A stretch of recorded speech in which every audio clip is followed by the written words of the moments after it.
The other thing I want to make sure that we make sure we give ourselves at least 10 to 15 minutes at the end, because I teased this at the beginning of our Bible study back in mid-September, that there was cutting edge research that is being done on the Gospel of John right now, and it is being done on chapter 11 of the Gospel of John. And I want to share that cutting edge research with you, because it's so cutting edge that it actually could, in future generations, actually change the Bible. That future generations of the Bible may read a slightly different version to chapter 11 of the Gospel of John, because we have discovered something that's very intriguing. It might just add a footnote to a Bible that says other manuscripts say this, or it could actually mean that there's a different version of the Bible of this story, not of this story, which would be the very first time, for the most part, since for the first time in a really long time, that something's been changed drastically. So I want to share that with you, because it's really cutting edge. It's really, I find it exciting, because as y'all know, I'm a nerd. But I wanted to share that with you. But also today is probably two of the most well-known verses or stories or what have you in the Gospel of John, where we have the Good Shepherd, I am the Good Shepherd discourse in chapter 10, and of course the raising of Lazarus in chapter 11. So we're going to obviously start with chapter 10, but before we do, anything from last week, any question, comment, thought that needs to be shared to kind of close the loop on last week? Chapter 10 is finally the conclusion of a portion of this gospel that actually began in chapter 9, verse 1. So everything from chapter 9, verse 1 through to 10:21 is one big long story. It all stems from Jesus healing the blind man on the Sabbath. That really starts it, and then everything else all the way to chapter 10, verse 21 is really is a follow-up to that event. And this is an opportunity for us to remember that the original writer of the gospel did not put chapter and verse numbers. It's just one continuous narrative in the original text. It wasn't until I think it was Gutenberg, that we started putting chapters and verses in, so that we could actually find where we wanted to look for. So the original text doesn't have chapter and verse. So there's no such thing. And the writer of the Gospel of John, I started this in the 9th chapter, I'm finishing it in the 10th. It's just all one bit, and we are the ones who kind of broke it up. And part of the reason why it was broken up is so that it could be read in worship, so that so people could follow along once the Bible was readily available. When the Bible wasn't readily available before Gutenberg, then again, chapter and verse wasn't that important, because people didn't need references of where to pick up the story from. And how many of you have ever been to a Shabbat service at a synagogue? Anyone? Yeah, a couple of us. So when they bring the Torah out of the ark and they unroll it, and the rabbi reads, which I've always been so impressed, it's in Hebrew, and so they have to read it and translate it in real time for their congregation. You'll notice that there's no chapter or verse there either. They just have to find the place in the scroll, and they start. So that's kind of what I want to keep in mind. So chapter 10 continues also a trademark of the Gospel of John, which is the I am statements. You don't find the I am statements as prevalently in the Synoptic Gospels, Matthew, Mark, and Luke, than you find in John. And so we get yet another, in chapter 10 and chapter 11, we get two more I am statements. So far, we've had I am the bread of life, I am the light of the world, And now we get I am the gate in chapter 10, and I am the good shepherd in chapter 10. And then in chapter 11, we'll pick up with I am the resurrection and the life. All of those are what are called the I am statements. And so it is Jesus very purposefully using the Exodus account of God revealing God's self to Moses as, I am that I am, I was that I was, I will be that I will be. And so, and that, what gets translated, I am that I am, could be translated, I was that I was, I will be that I will be. It's almost, what's the word I'm looking for? What's that? It's like syntax, but that's not the right word. Tense. There's like, thank you. That's the word. The tense is almost universal, and that it's just the word. It's just the verb to be, right? And so Jesus is using that I am statements to kind of conflate himself with and to show his equality with God, that this oneness with God, if you will, not just equality, but this oneness. But when you think of a gate, what do you think of? If you heard Jesus say, I am the gate. This is the way. The doorway? The doorway? Yeah. No, think about it in terms of a pasture. Because he's talking about this flock, right? What does the gate do? Keeps them in the fence. Yeah, there's a fence, right? So what's the fence supposed to do, Doris? Keep them in. And Or let them, the gate to the. yeah, so to keep the wolves out, what is well, I'm fishing for a certain word. The gate is like there to protect. Oh. Right. The gate, it's a demarcation that says on this side of the gate, I will protect you. I will keep you safe on that side of the gate. You could be, the wolves could get you, right? You could get eaten by the wolves. And so this gate imagery is where is where he first starts. And it's this demarcation of, but it's also a doorway. And even though we don't get, my path is narrow, there's that scripture verse in I think it's the Gospel of Luke that says, many will try, but the pathway is narrow and not everyone will be able to walk that way. My way is hard. My way is not for the easy or for the timid. There is also kind of that imagery of it as well, right? That not everyone can squeeze in at the gate at the same time. And so there is sort of this sort of funneling. I mean, if you've seen sheep go from an open pasture to a fenced-in pasture, they have to kind of funnel in like this and sort of then spread out. And so this idea that pathway is narrow, and it isn't for everybody, right? And in the Gospel of Luke, that gets played out even more so than even in the Gospel of John. But there's also this comforting in the discourse where it is chapter 10, verse 7. So again, Jesus said to them, very truly I tell you, I am the gate for the sheep, and all who come before me are thieves and bandits, but the sheep did not listen to them. I am the gate, and whoever enters by me will be saved and will come in and go out and find pasture. The thief comes only to steal and to kill and destroy, but I came that they may have life and have it abundantly.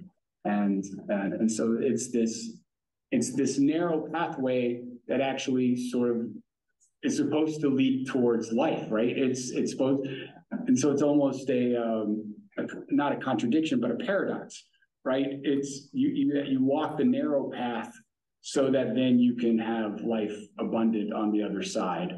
And I think that kind of fits with what's been happening in the gospel over the last chapter or so, where the more Jesus gets esoteric with his teachings and a little bit weird. I mean, the eat of my flesh discourse is not for the faint of heart, right? And so people pulled away, people abandoned, and people were like, never mind, I thought this was something else, I'm not going to go with this. And so he's yet again using this imagery of sort of the narrow path. And yet the narrow path, the whole point of the narrow path is to bring us to life. And life everlasting, which is a both and, right? It's not just in the afterlife. It's also a life abundant in this life. And it's not, of course, talking about commerce or economics, but a spiritually fulfilling life is what the gate is supposed to sort of open up to, right? If it's a door, it's supposed to open up to this life abundant. Go ahead. King James always refers to it as door rather than gate. Same word. Same word. Yeah. Same word. So it's one of those great words that can be either one. Contextualized, as since he's talking about sheep and a pasture and everything like that, probably gate is probably the more accurate one, just in the context. But that same word could be, and Jesus opened the door to Peter's mother-in-law's house, and door would be the much better English translation. Yeah, so same word. Yeah, same word. Other thoughts or comments on that? Were the fences stone? Oh, that's a great question, Doris. I don't know. I mean, I don't think, well, I don't know. Did they have wood fences then? That's a great question. I would imagine stone. I mean, barbed wire didn't exist yet. They weren't all the same. Well, sure. For instance, he talks about the gatekeeper lets the shepherd in. Some places would have been there for the shepherds they had to be nomadic to take the sheep around to find food and water. And some places would have pens, even fairly large, and tall enough to keep the wolves out, by the way. But they would have a gatekeeper, because that's what you had to do. You had to pay them to get in. But pastures and things like that, they may have had stone fences and stuff. So we were talking, if you don't, none of us, I don't think, have we ever been shepherds? I'm not trying to be funny here, but have we ever had sheep and taken care of them or something? Because you have to understand that it was the shepherd that kept the wolves away. It was not the fences. And it wasn't the gate either. The gate put them in some place where the sheep would stay there. The sheep were just like teenagers. You know, they aren't going to, just because they're supposed to, they won't. And so that it helped the shepherd, but that's all it did. The shepherd kept the wolves from getting through to the sheep. Yeah. But we have to understand things like that to appreciate what this meant for those people. Because they would have known that shepherds were pretty, well, they smelled bad, but they were really brave. Because, you know, they didn't have guns, things like that, and they had a walking stick, and if a wolf came, it was them or the wolf or the sheep. Yeah, which I think really brings the good shepherd discourse to life even more so than like the gate. That's what, the gate, yeah. And he actually says that if you look down for chapter 10, yeah, right. So we can go with 11. I am the good shepherd. The good shepherd lays down his life for the sheep, and that's that sacrifice, right? And it's not an easy lifestyle. It's I shared this in a sermon a few months back. One of the times that I was in Ukraine, you know, I got a chance to meet some working shepherds, and I mean, they were some of the most gruff, hardened, I mean, you know, just they were just hard. That's the only word I can really use for them. They were just hard men, and just sort of blew away my idea of like Jesus, the good shepherd, walking around like in his life going down, and it's all clean. Yeah, right. It really is a hard life. The other thing is that all the Psalms that are attributed to David about the night sky, when I look upon your manifold heavens, you know, and everything like that, I think about the fact that like he was a shepherd, he was a soldier, you know, he spent a lot of time outside on the hillsides staring up at the stars, and like it's no coincidence that many of the Psalms of David have this sort of like this awe of the cosmos as part of David's, but David is one of the good shepherds that gets alluded to here. So there is an allusion to obviously Psalm 23. There's an allusion to Moses and to David, who were both also shepherds, and in this, in this discourse. And so Jesus is using, those of you who are teachers know that sometimes you have to say the same thing over again, but sometimes you have to say the same thing in a different way over again. So Jesus is using a lot of different metaphors here to get his point across. I'm the bread of life. I'm the light of the world. I'm the good shepherd. I'm the gate. Maybe the gate doesn't speak to Bruce. He's just like, what? The gate? What does that mean? Oh, but I know shepherds. Let me think about, or vice versa. If someone's a city person and they've seen the lights at the temple, they're like, I'm the light of the world. And he's like, oh, I get the light imagery, but they don't hang around with shepherds. And so it's the same message said over and over again in different ways for different audiences, so that we can come to it through the mechanism that speaks to our hearts.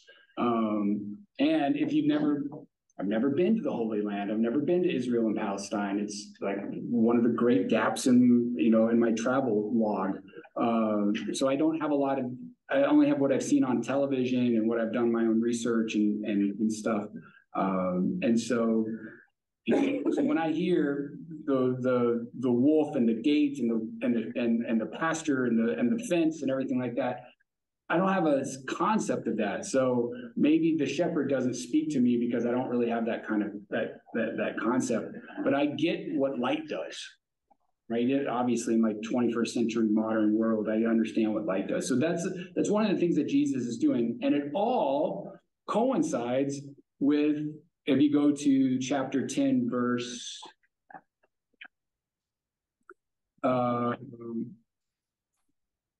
Let's go chapter 10, verse 25. And now Jesus is talking to the leaders, and he's saying,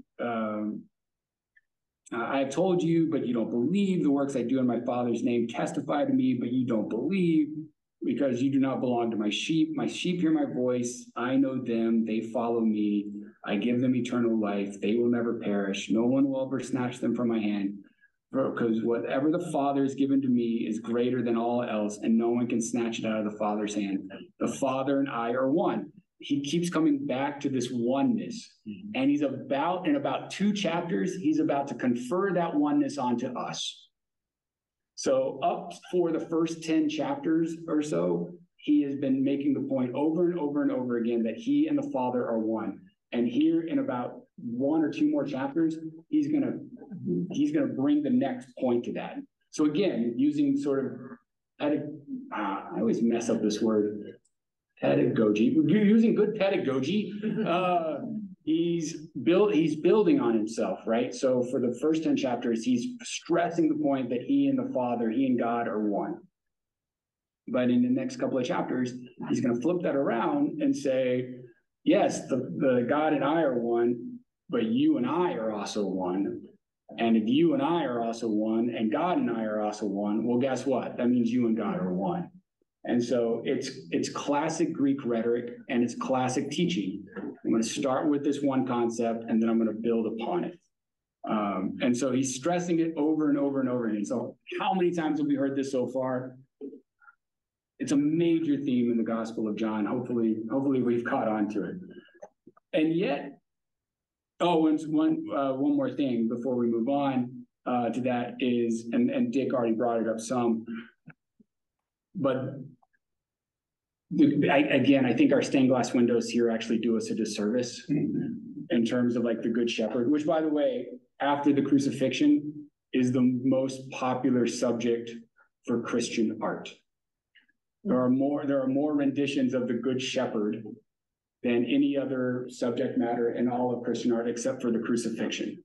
So this obviously speaks to a lot of us over the centuries, but and this is the way our stained glass windows are not representative of like history in any way, shape, or form. Because again, the cost to the shepherd is great.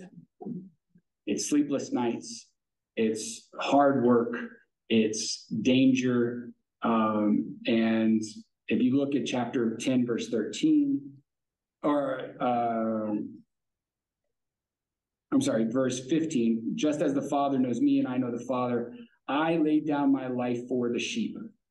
Now that's, you can see that's also foreshadowing for what may be coming down the road. But if you're looking at this narratively, the people at this point in the story have no idea what's coming. Yeah.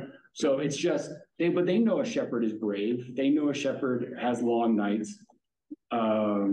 And so this idea that this particular shepherd is doing this willingly is, and that this vocation is not for the meek. It really is a hardened group of people who do this work. It's got to be a lonely existence as well. I mean, yeah, I mean, I think doing the sheep, for heaven's sakes. Well, you might have had a partner, a couple of partners, you know, but you probably should have liked them. It's a band, right? And it was, you know, almost exclusively done by men. So, you know, kind of a band of brothers kind of thing. So, you know, you might be working with the same couple of guys, so you better like them. You better get along. But I also think, Bruce, I think the American myth of the cowboy is often kind of plays into the way that we read, you know, the shepherd. I would be interested to know what other cultures, how they read into it. But I've often thought that the American, sort of like the John Wayne, Clint Eastwood, you know, John Ford kind of like aspect of, like, we kind of think of them as like kind of shepherdy kind of people. I'm not saying that's wrong. I'm just, sometimes I think we infuse that in there. Just a thought. Go ahead. Yeah. In verse 16, yeah, I found it interesting because it reflected later on in the next chapter. He says, I have other sheep that are not of this sheep pen. You know, God's children are bigger than just your group. Yeah. And so I thought it was important when he said, I must bring them also. And then later on, when you get into the next chapter and we can talk about that later too, but he talks about the scattered children of God and bringing them together as one. Mm-hmm. So that takes me back to that triangle you talked about of bringing everybody to God through Jesus. Yeah. And what that means. Yeah, and again, that oneness, right? And yeah, that's really good. And I think most people interpret that, the others, as Gentiles. I thought of that. Yeah, I mean, I think that's probably the most common understanding. Yeah. When you think of all the people, the ill, the lame, the adulterers, the women. Yeah. You know, all these people who ended up following Jesus too, that there was an inclusivity there that went beyond. Yeah. And the skeptical me says, nah, if you get in John, the setting, he's railing against the Jews. Is the way he has Jesus doing this. I mean, this is another big play here because there's people around. Of course, the Pharisees are there. He goes from the streets to the temple, back in all these places, but he's always having some kind of an argument with the Pharisees.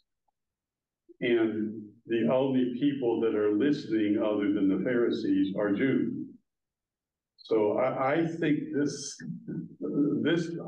whole part of John to me is so anti-Jewish. It's just always, yeah. Which is why we always try to like make sure that we bring that into context for sure. Yeah. You know, in this day and age, it's too dangerous not to. But I think most scholars would say that this is an allusion to non-Jewish inclusion into the church, and whether that's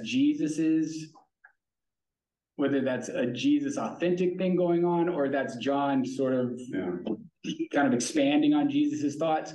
Regardless, I mean, I agree that, I mean, I see all sorts of inclusion in Jesus's ministry. He's already, discoursed with the Samaritan woman. He's, and you're right, the marginalized, that's also already been a group of people that he's ministered to. So, yeah. So, but notice, so it ends this whole discourse here ends with yet again the Jewish authorities wanting to stone him for his blasphemy. And yet again, he gets away because, as we've learned by reading the Gospel of John, Jesus is a ninja. Wow, I'm telling you, he's good. So a couple of things. Notice that when he wants to get away this time, he goes to where John was baptizing. And so he gets away and spends some time there, over by the river, and just kind of hangs out there for a while, and doesn't. It just says that he remained there. At the end of chapter 11, it'll say that he no longer associates with anybody else. That he really has withdrawn himself. But right now he goes to the river. He hangs out there with his disciples, and he's just kind of hanging out there for just a little bit. One more thing that I forgot to bring out is he does talk about where his power comes from. Chapter 10, verse 18. No one takes my life from me. I lay it down on my own accord. I have the power to lay it down, and I have the power to take it up. And I have received this power, this command from my Father. And so this idea that Jesus's autonomy is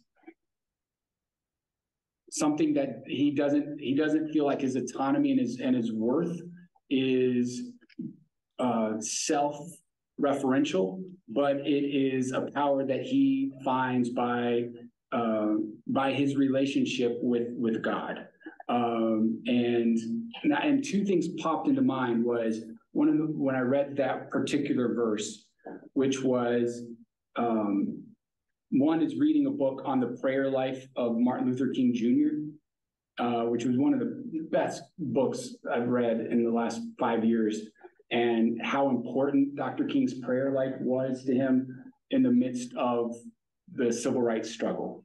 And that every time his well just really seemed empty, and the cause just seemed to be fracturing and just kind of falling apart, how much going to God in prayer and feeling empowered by tapping into that spiritual connection with God, and how important that was. The other thing I thought of was, has anyone been to Cambodia?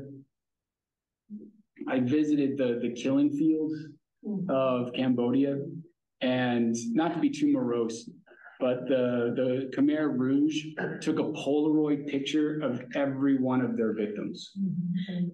And then at the memorial, all those Polaroid pictures were put on display. And so you walk into this massive room, and it's just row after row after row after row after row. And it's children, it's teenagers, it's women, it's men, it's the elderly, it's the whole gambit of life. And you walk through, and almost every single one of the people, when they have their Polaroid picture taken, are looking down at the ground. But every so often, you came across a picture of someone who's staring straight back at the camera. And it didn't matter. And sometimes it was a young kid, sometimes it was an older woman. It just didn't matter. Like, just every once in a while, there was one, and they always had this look of resolve in their eyes of saying, like, you're going to kill me. I know you're going to kill me, but like, you're not going to break me. And it was, and I bawled. Like, I bawled looking at these pictures. They were so inspiring. It was so grotesque what happened. Anyway, so when I read this, I have the power, and this power comes from a source outside of myself. I immediately thought of those pictures of those people at the killing fields in Cambodia. It was really, really powerful.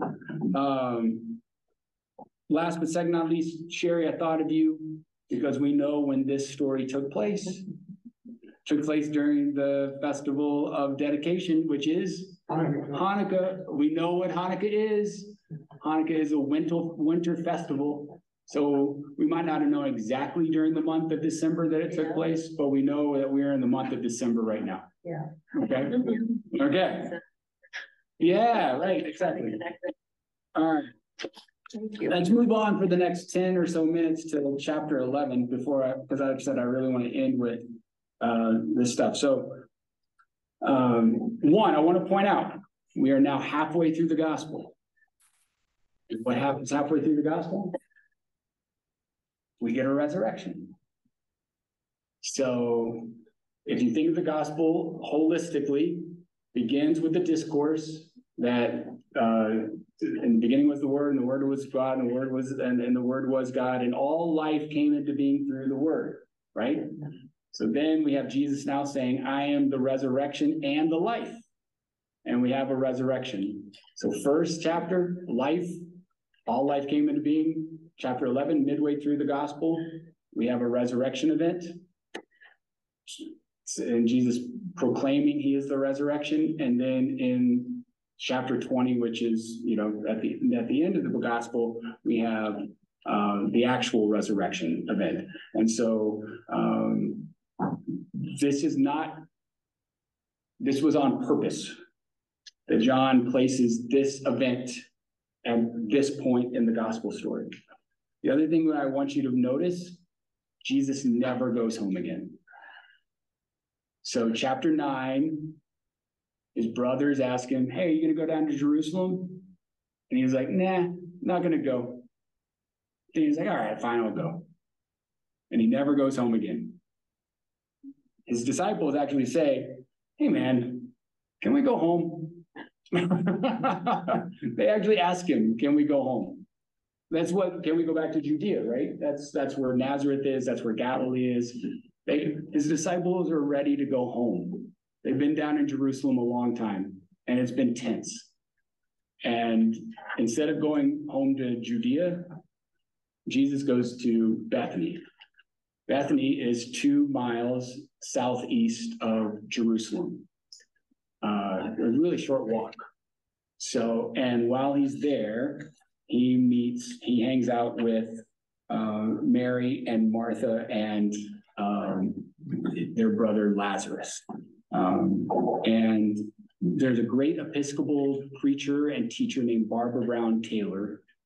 And in one of her sermons on this text, she calls this the most human story in all the Gospels, even though it has this miraculous event of the rising of the dead.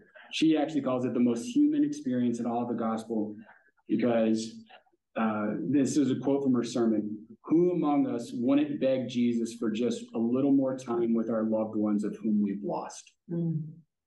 Which is basically what the sisters are asking him.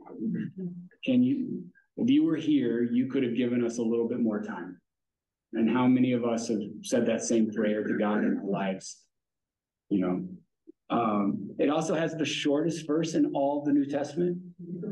Jesus wept, verse 35. It also has the funniest verse in all of the scriptures. Lord, he stinketh. It's the one time that I really, really insist on the King James Version, because Lord, he stinketh might be the funniest text in all the New Testament. So why 4 days? Why does Jesus wait 4 days? Does anyone have a footnote as to why Jesus says, no, we can't go yet. It needs to be after 4 days. Anyone? Dead. Right. So, but not just dead, but not to be like so, not to be so Princess Bride about it. He's not dead. He's just mostly dead. So in the Zoroastrian tradition, as well as other Middle Eastern ancient traditions, there was a belief that the soul hovered over the body for 3 days. And on the 4th day, it would go on to the Hades or to paradise or wherever they said so by waiting 4 days Like Lazarus is like all the way dead, not mostly dead. And so again, this might seem harsh to us, like reading it with our 21st century ears, that Jesus purposefully didn't go to minister to the sisters and minister to Lazarus in this moment. But he lets us know why it wasn't. And the reason why is because this is your sixth and final sign. And what do the signs do? The signs point to the glory of God. So as much as that might be harsh on our 21st century modern ears, that we have a Jesus story where Jesus withholds mercy and compassion at the beginning, it's for this, according to the Gospel of John, it's for this bigger purpose, which is to reveal God's glory through Jesus. This is the sixth sign. There is no seventh sign. Why is there no seventh sign? Because in the beginning was the Word, and the Word was with God, and everything came into being, was created through the Word. And when did God rest? On the seventh day. So there's no need for a seventh sign, because 6 signs are enough, just like 6 days of creation are enough. Not every, there is intentionality in these things. So the Mary who talks to Jesus is the Mary who we'll see in chapter 12 is the one who anoints Jesus with the oil and washes him with her hair. We also get a Thomas sighting. You notice that? Yeah. And do we catch the sarcasm in Thomas's voice?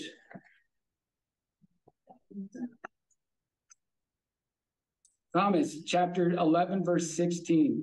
Thomas, who is also called the twin, said to his fellow disciples, "Let us go also, that we may die with him." Right? Like that's sarcasm. Like they don't know he's gonna. They just know that people are like, they know that stuff has been bad, and they're just like, "Oh my God, why do you keep doing these things?" Like you can just sort of feel Thomas's exasperation with Jesus at this point. Oh, I forgot to mention, I'm all over the map today. I'm so sorry. You shouldn't do Bible study after coming home. You should always take one day at home before you do Bible study. But the only other time the word thief is used in the Gospel of John in chapter 10, is to describe Judas. So just a little tidbit. When Judas gets described in a little bit later, he'll be described as a thief. And Jesus just said in the Good Shepherd discourse that, I'm here to protect you from bandits and thieves. So they end up going to the house in Bethany. There you have a lot of different things going on. You see a lot of Jewish culture, first century Jewish culture, in terms of mourners coming to mourn with the sisters, to wail on their behalf, basically to say prayers. We don't know if sitting Shiva was a first century custom or not, but that could be something that's going on here. We're not quite sure, because we don't know if that was a first century tradition or not. The other thing that we have is you get a description of how a Jewish burial took place. So Lazarus is wrapped in a linen shroud and placed in a tomb so that the body could decompose. 11 months after the death, they would re-enter the tomb, and they would gather the bones and place the bones in a box, and then take the box to a separate tomb where there would be shelving on it, and they would place the box on the shelving there. So there would be sort of this cave with the stone, which is where the body would decompose, and then later the bones would be gathered up. And so, and that's the actual kind of like final resting place, is this other grave over here. But it would be usually built into the side of a cliff or a mountain or a hill. And then there would be shelving. And of course, by putting it in the earth, it cools it.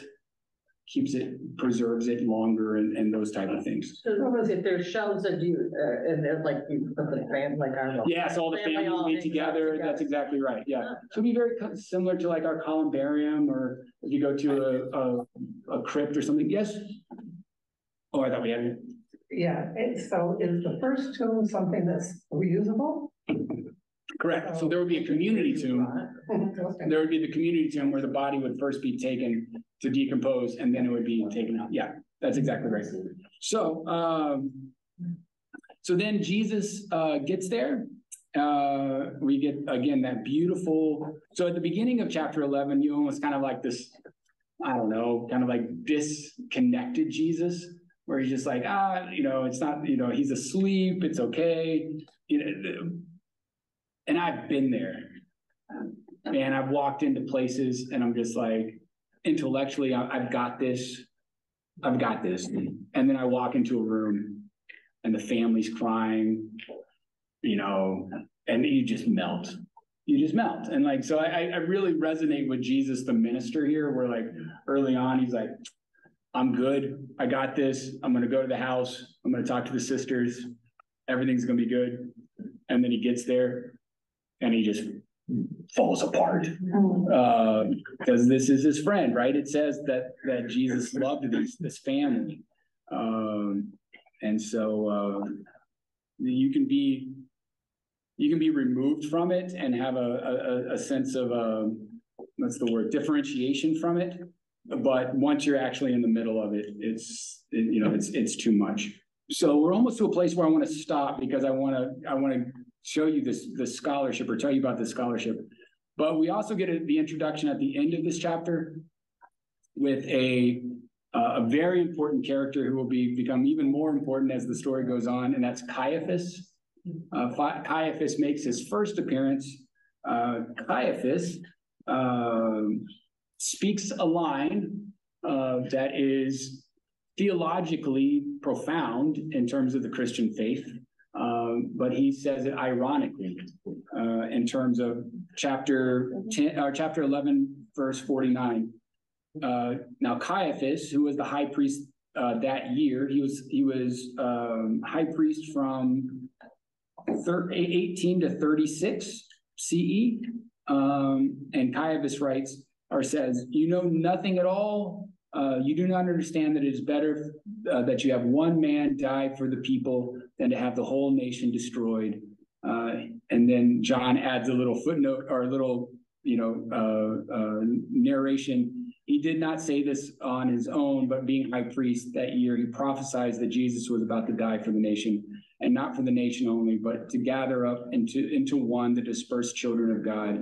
So that from that day on, they planned to put him to death. So things have really escalated. The raising of Lazarus is, in John's gospel, is the game changer. In the synoptic gospels, the game changer is the turning over the tables at the temple at the beginning of Holy Week. But in John's gospel, it's the raising of Lazarus. This has now made Jesus incredibly dangerous in the eyes of the temple priests and of the high priest. And sensing that danger, maybe, or because he's just emotionally exhausted at this point, or we don't know. It just says after that, Jesus therefore no longer walked openly among the Jews.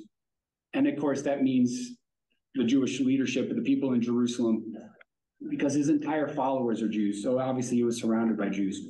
And they go to a town in the wilderness, and there he remains. And if you do the math, Sherry, of basically when we know Hanukkah is and when we know Passover is, we know that Jesus basically took 3 to 4 months off at that point. And there's no mention of his ministry at all for 3 or 4 months. And then you get this fun little footnote from John, basically saying some people came to the Passover festival early so that they could participate in ritualistic cleansing, which makes me think Jesus is about as ritualistically unclean as you can get at this point. He's touched all sorts of people that would make him unclean. And I haven't seen him do any ritualistic cleansing right yet. So Jesus is like the most unclean person ever. And he's about to go in for the Passover, which will also not make him necessarily the most popular person to the Jewish authorities. All right.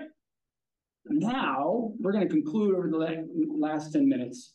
You're still going to need your Bible, because I'm going to point some things out to you. I want you to turn to Luke chapter 10. This is the other Mary and Martha story.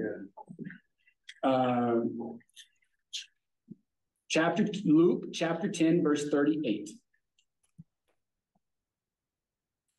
Now, they are on their way. Chapter 38. Now, as they went on their way, Jesus entered a certain village where a woman named Martha welcomed him into her home. She had a sister named Mary, who sat at the Lord's feet. And I think we know this story, right? We've got Mary, who is the diligent listener to My least favorite. And Martha, who's the wonderful host who makes sure that that everything's taken care of. All right. So that's the other. What village do they live in? Now, don't say Bethany because you think it's Bethany, but according to Luke 10, what village do they live in? A certain village. Doesn't name the village, does it? And if you actually follow the story, the narrative of Luke, they're nowhere near Bethany at this point. You just have to trust me on that. You have to go back to see where he's at, but you'll have to trust me that they're nowhere near Bethany at this point. But it says, and who owns the home? She does. So in Jewish culture, to own your own home as a woman, you would need to have already be of marriaging age, which means that you're no longer under the house of your father. You'd have to have no husband, no son, and no brother. No man. No man. Who owns the home? Martha owns the home. Okay, now flip over to John chapter 11.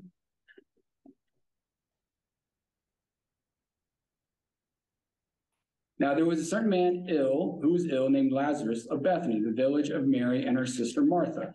Now what village do Mary and Martha live in?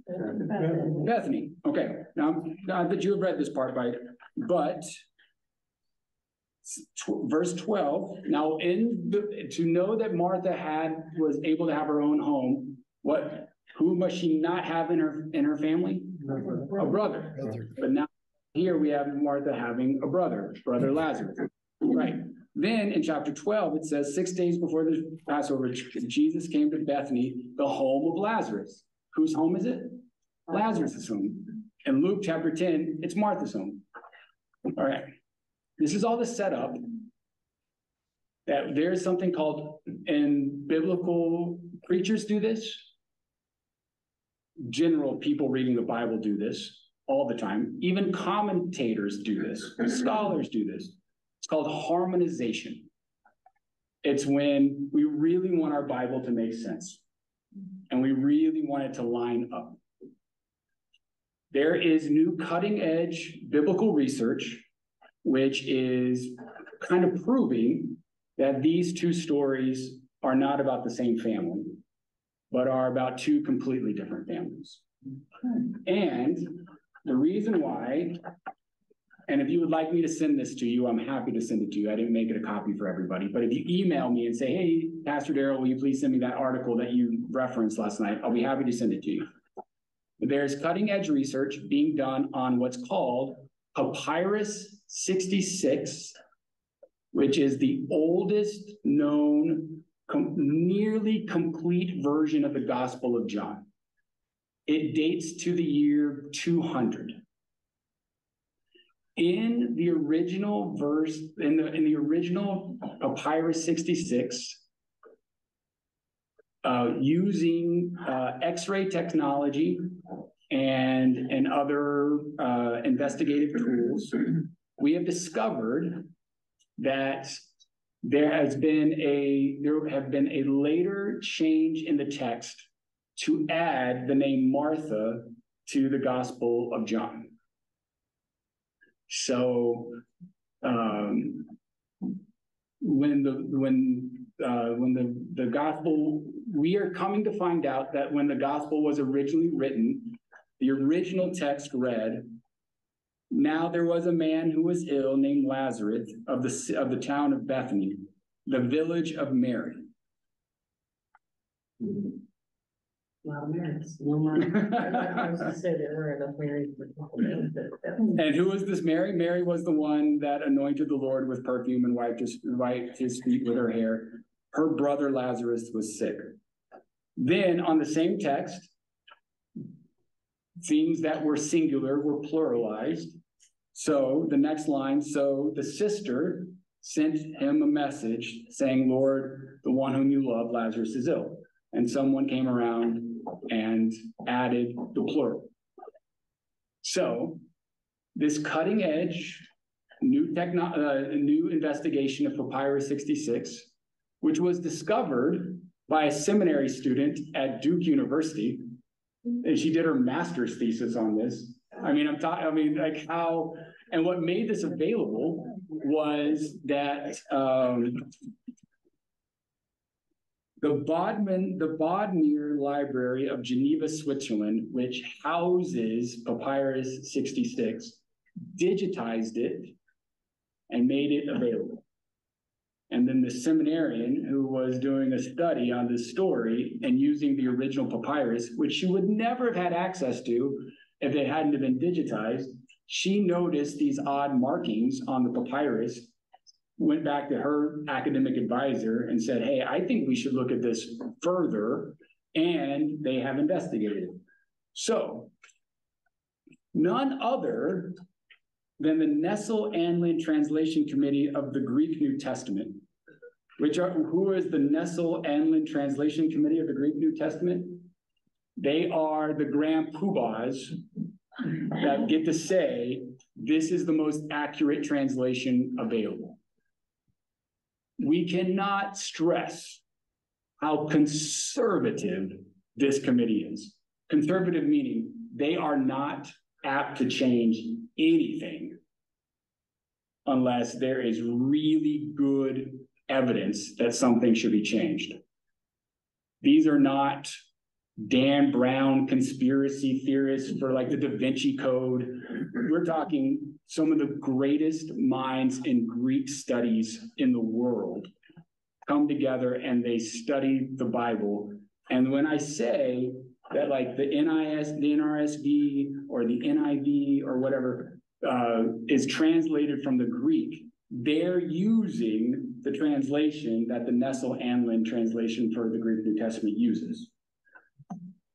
They have called into question and have placed an asterisk, which is step one, into potentially changing the text, which it will be years before a text is changed. But the fact that new evidence has actually come up, whether again, it ends up just being another footnote in your Bibles that says there are other manuscripts that say there's only one sister, or it completely changes what future people read in the Bible. I find that fascinating as a geek.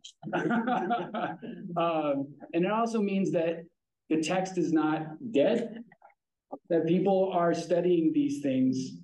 And it's also, for me, a reason for there to be open source resources for people to study, and why digitization of ancient manuscripts are important, because this young woman who is obviously brilliant would have never been able to actually go and get access to Papyrus 66. You would have had to been a very well-known scholar or had a lot of money behind you to get access at the Borman Library in Geneva. But because it was available, she was able to go to Duke Divinity School and said, "Hey, I'd really like to study this papyrus." They made a request. The Borman Library sent it to her. She studied it digitally. She noticed this. How other people have not noticed it is, I mean, we've had this papyrus for over 100 years, and no one has noticed these marks. before. But sometimes the things you see what you want to see what you. Or what do you think everybody else says is true? Yeah, but I encourage you, I've gone through a couple of times now and just take out Martha. And every time you see sisters, just do sister. And it becomes a really intriguing story. You're just like, no, that totally makes sense. It actually reads pretty well as like only one sister. Now, there's all sorts of theories as to why someone went around and like changed it, right? You know, and I'm not here to say why that, I don't know. I've got my theories, you've got yours.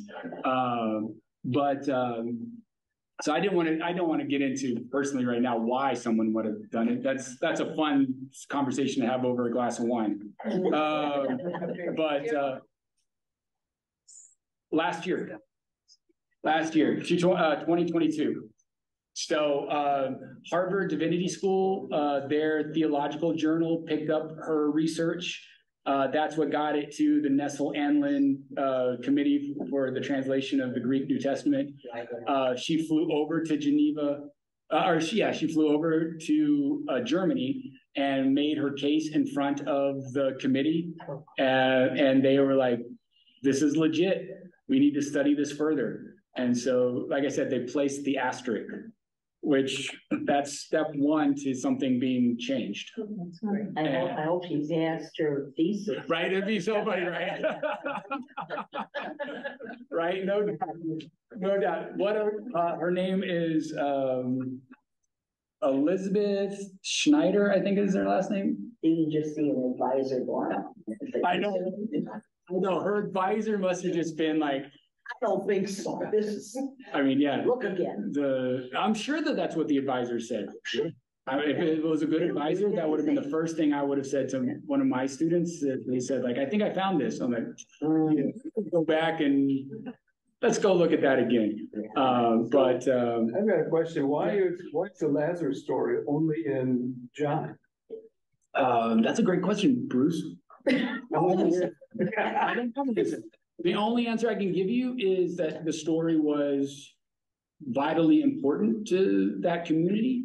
But yeah, that's the only reason I got off the top of my head is that it was, for whatever reason, it was vitally important to that community. But one of the things I want to end on before we say our Lord's Prayer is one of the vital parts of this story is there is a confession of faith, which is Martha, but if this research is correct, it could like revert back to Mary who anoints Jesus is right. And there's actually is a Mary at the end of the story who sees Jesus at the actual resurrection. But we have a confession of faith, which is very similar to the confession of faith that Peter makes in the Synoptic Gospels, which is, you are the Messiah, the Son of God, right? Peter is the one who says that in the Synoptic Gospels. And John, as we've pointed out before, isn't necessarily the kindest to Peter. This gospel has those words coming out of the mouth of Martha / Mary. And so it could be that, John is more inclusive of women in his gospel than the Synoptic Gospels are, and gives more prominence to women than the Synoptic Gospels. So there could be some of that. And so that's the best answer I can give you at 8:03. As always, Bruce, you leave us with a good cliffhanger of a question at the very end of Bible study. Could I ask a question? Yeah. Quick? Speaking for all nerds, why is this important? Well, it is important. This is what the article goes into, because the article does go farther into say why this is important. It's not just geekiness in terms of like someone that they actually kind of make the case that like the Mary is Mary Magdalene, and that's why it's important. Okay, so they'll just start some other arguments that don't change the story really. I mean, the meaning of the story. No, it doesn't change the meaning of the story. Okay. No. But I like to bring this up because so we think of the study of the Gospels as sort of like done. But, there's always good scholarship going on. Always good scholarship going on. All right, well, thanks everybody for tonight. I hope you guys are doing well. Again, a reminder that we won't meet next week. But let's close with our Lord's Prayer. Our Father, who art in heaven, hallowed be thy name. Thy kingdom come, thy will be done on as it is in heaven. Give us this day our daily bread, and forgive us our debts as we forgive our debtors. And lead us not into temptation, but deliver us from evil. For thine is the kingdom, the power, and the glory forever. Have a great night, everybody. Be well.